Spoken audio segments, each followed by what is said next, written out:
A year ago, I used to live with my wife and 2 kids, Rob and Chris, at our old house, but something happened that led to us moving. It's a long, awful story. We lived there for 3 years.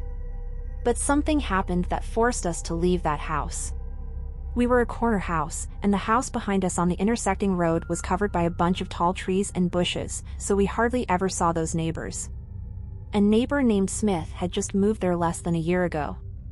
At the time, I had only ever spoken with him a couple of times, and he seemed pretty rude to me.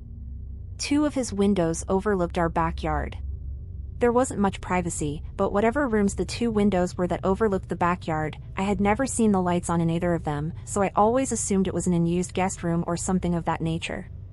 One day in the summertime, Rob and Chris were playing in the backyard in their blow-up pool and with their water guns while I was outside doing yard work.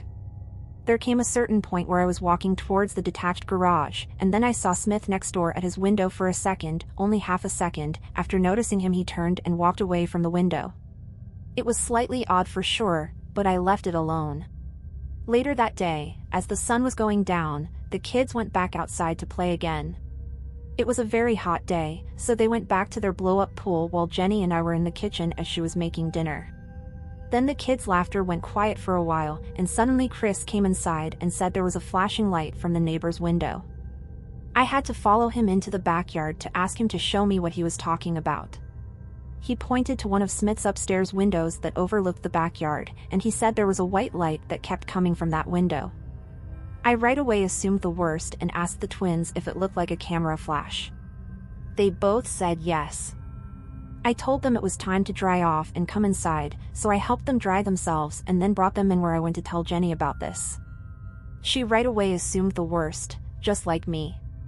She said I should go next door to Smith's door, so I did, but when I did, he never answered the door. His car was even in the driveway, so he had to be home. After a few attempts at knocking and ringing the bell, I gave up and went back to my house. I told Jenny he wasn't opening up, which made what the kids said seem even more credible. While we couldn't prove that the white light the kids were seeing was a camera flash, it sure did sound like it, and it was concerning to hear. Some time passed, maybe even weeks, before one night when Jenny and I were in the bedroom, we heard our side gate being quietly opened and closed outside. Jenny wanted me to go check outside, so I stepped out into the backyard and looked around. I had on all the lights as I searched. I found nothing and nobody, but I noticed the lights in Smith's backyard were on. I went over to look over the fence into his yard, and I nearly jumped out of my skin when he came up to the fence from the other side and asked if I needed something. I asked him if he'd seen or heard anyone sneaking through our yard. He said no. I took this time to also ask him bluntly if he had by chance been watching my kids, as they thought someone was at his window taking pictures of them playing in the pool. His reaction to this was a bit suspicious. He acted overly offended by my asking this, almost yelling at me for such an accusation. Again, without proof, I couldn't nor did I want to start issues with a neighbor. I apologized and went back inside. Jenny was not happy about this, saying he was full of it. The next incident didn't happen until another few weeks later. This time, it was in the middle of the night when we were asleep. I woke up to Jenny shaking me in a panic. I looked around the room confused at first, but then when I heard the kids screaming from their room, I exploded from the bed and ran downstairs to the kids' room. Chris was awake and crying, and I found out a few seconds later that his crying and screaming had awoken Rob, who was crying and screaming in reaction to him. Chris said there was someone outside the window a second ago, and there was a camera flash from the window. I got goosebumps, but I also felt my blood begin to boil. All I could ask was, what did he look like? He said he didn't see. I brought the kids up to our room to sleep in the bed with us with the lights off. I peeked out our bedroom window to look across at Smith's unlit house next door. I looked at each window of his house, and I found him. He just, like me, was peeking out one of the upstairs windows in that same room that overlooks the backyard. I stormed outside next door and rang his doorbell like 15 times. He never opened his door.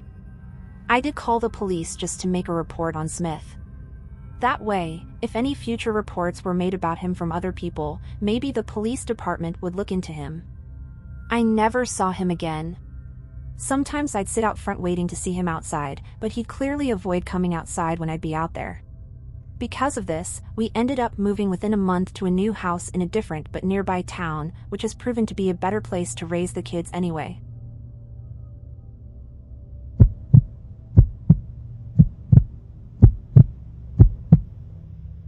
When I was 30 years old, I'd saved enough money to buy my first house.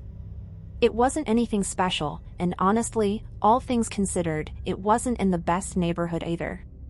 I'd met all the nearby neighbors, and I'd say the first 2 weeks I moved in, considering the neighborhood, I was surprised to discover they all seemed pretty nice. A couple of them even invited me over for dinner a few times. Having lived in different apartments all my life, this wasn't something I was used to. But they were not all alike. A few weeks after I moved in, someone came to my house and started knocking violently. I rushed towards the door and opened it to ask if there was any problem. And I saw that it was an old man of about 50 years of age. Since I opened the door, he stood there silently and kept staring at me. After a few seconds, he pointed at a house which was 2 houses down from where we were standing. He pointed at it and said, "That's where he lived." That was the house that I had always seen covered with darkness every time, but I didn't ask him anything. After that, every other night or so, he would knock at my front door at some absurd hour, asking for stuff. He would occasionally knock at my door, and when I used to open the door, he used to stand on the other side of the street, staring at me. And sometimes, standing in front of the door, quietly or saying some random stuff that I didn't know about. I figured I don't have to open the door every time he came because he was causing trouble for me now. I started opening the door to his knocks less and less, but this didn't seem to have any effect on the number of times he would show up. Fast forward to a night when something strange happened. It was just like another knock from the neighborhood on my door, but the hidden truth behind it was going to shock me for the rest of my life. I planned to ignore it as I was used to ignoring those random knocks by then. But as I looked through the peephole, I noticed the guy looked distressed and aggressive. I got scared to see him. I was curious, so I decided to open up the door. I asked him what he needed, and what he responded with was not at all the type of response I was expecting. He asked me if I could come over and help him with a grill, which he bought a few days back. Now, this happened around midnight, which in my opinion was an extremely odd time to start grilling. But against my better judgment, I decided I would help him. I told him that I'd be over in a second, and then I just needed to put some shoes on. He thanked me and started walking back. A couple of minutes later, I made my way over to his house. I opened a gate and walked into his backyard. It was dark, so it was hard to see, but it was clear there was no grill. On top of that, the guy was nowhere in sight, although his back door was wide open. I stuck my hand inside and yelled out for the guy. No one responded, and all of a sudden, I heard a muffled response coming from down a set of stairs just to the left of me. He screamed and called me down there for help. I was hesitant to go down. There were no lights down there. In fact, there wasn't a single light on throughout the whole house. I yelled down the stairs, asking him if he could turn on a light so I could see. There was silence for a few seconds. Eventually, he responded that lights were broken down there. I knew something was off at that point. I yelled back at him that I was leaving. Within a moment after I said this and I was about to turn, I heard footsteps sprinting up the stairs towards me. My flight reaction kicked in immediately. I ran directly back to my house and locked the door behind me. I pulled back a set of curtains and looked out one of my windows, but I didn't see anything. I was terrified. I thought about calling the police but decided against it, figuring I really wouldn't be able to prove anything that just happened. For the next few days, I didn't leave my house for anything except work. During those days, I never saw the guy, nor did any late-night knocks occur. Exactly 1 week after it happened, I was talking with my neighbor across the street. The conversation eventually landed on what I experienced and how I was planning to move because of it. But I was just met with a look of confusion. I was then informed that no one lived in the house I was talking about. It had been abandoned for 2 years. This prompted my neighbor to call the police. However, the police found nothing inside or around the house. I moved out a few weeks later, so that's all I know. I'm not sure if anything else came from the situation or not. I still don't know who that guy was or what he was trying to lure me into.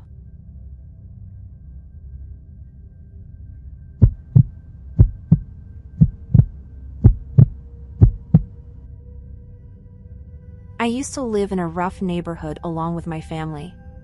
When I was 7, indeed the neighbor on one side was a total creep and was not friendly at all. I do not remember much of the story because I was way too young during that time, but my mother remembers everything very well. It was a regular night like any other, which makes this that much scarier. It was just my mother, my 2 siblings, and I at home. My dad had gone on a business trip, as he was a businessman and was often on business trips. During that, we were just kids, and my mother was in the house. That night, around 12, someone started knocking on our door violently. My mother woke up from sleep, went to the front door, and asked who was outside the door. No one answered.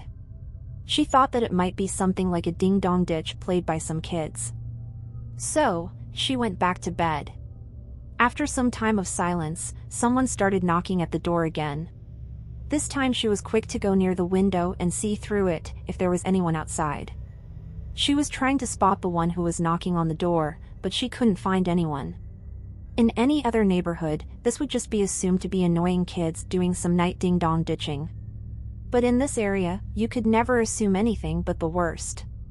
My mom started to worry, so she went back to her room and grabbed my dad's shotgun. Then she sat on the couch in the living room in the dark, waiting for another knock to happen.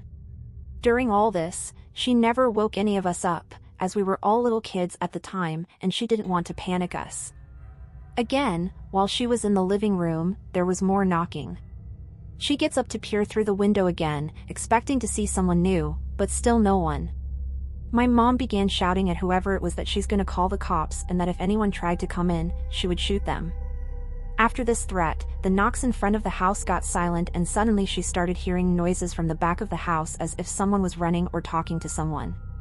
As she turned and started ambling towards the backyard, she heard the doorknob of the backyard door turning. As she looked at the door, she saw the doorknob turning and from the tinted glass, she saw a reflection that looked very creepy. As the door didn't open, whoever it was, started banging the door with his body. At this, my mother didn't stay for a moment and immediately called the police. At some time between then and the police showing up, my mom woke us just to be safe in case something bad happened. All of us were upstairs and we could hear that someone was inside our house and we could hear footsteps as well. At about 2, the police finally showed up and did a quick search outside of her house while we waited inside. After their search, they came in and told my mom that they had found a piece of barbed wire about 4 feet long next to the front door and asked if it belonged to my mom. She said it wasn't hers and asked why.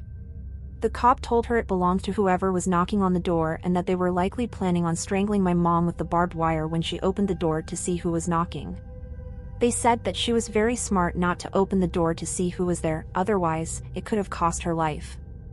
The cops told her that they would be doing patrol occasionally in the neighborhood and do a thorough investigation on this case once there was daylight around. My mom couldn't sleep for the whole night, and the next morning, when they started searching around the house, they found strange footprints all over the house.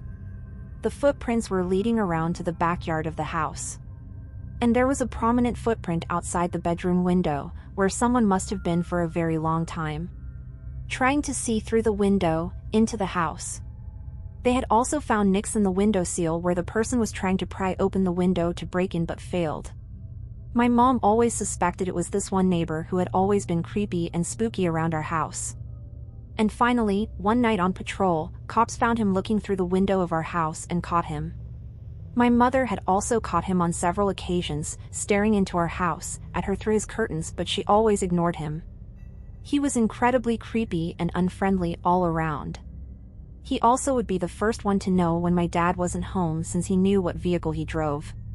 Not long after that, we moved out of that neighborhood.